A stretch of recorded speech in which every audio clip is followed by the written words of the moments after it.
Ada yang bukan tak? Kau tak masak? Tak masak. Baru. Jangan lu habis, angkat naik.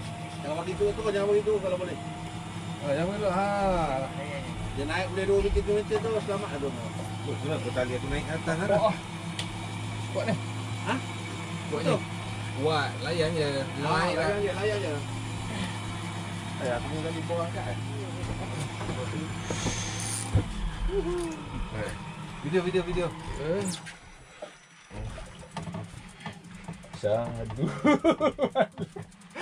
Ramai dia tu. Dia cakap dia nak ambil ikan molek tu, dia ambil gitu tadi. Air pun nak ada. Alhamdulillah. Tak sikit apa nak kerja. Ada apa? Ha? Ada apa? Bahasa kita punya apa? Oh, ada. Macam-macam pun ni. Baru kita jampak, dia bawa pula naik umpan kita. Naik tak? Naik tak? Naik kecil tu sama tu. Ada? Ikan betul atas kapal. Ikan apa ni?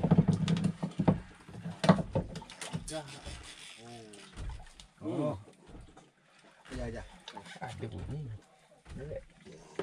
Ada bunyi. Bukan.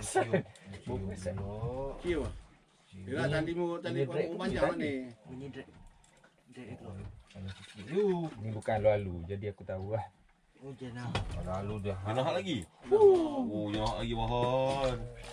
Lagi besar. MJ. MJ. Alhamdulillah. So MJ, adik orang tidur. Adik kena patah ni. Bosor MJ ni. Kau umpan ke? Lagi adik. MJ, bawa bosor.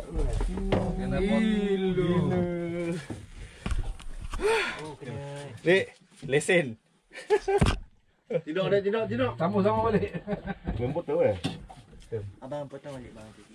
Ikat lain Tak boleh ran. Cepat lain tu. MJ.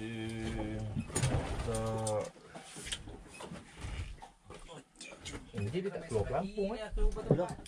Tadi tu. Tu dah pecah kena mata. Batu sekilo eh? Tak.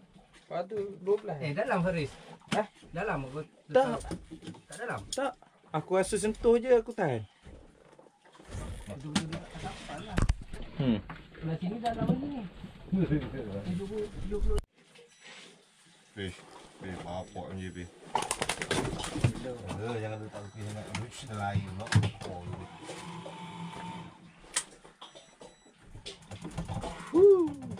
Padu mantap. Ni ha. Kau fikir benda tak kena ni. Oh.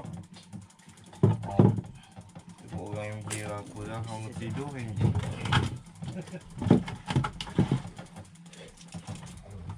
Macam biasa tu.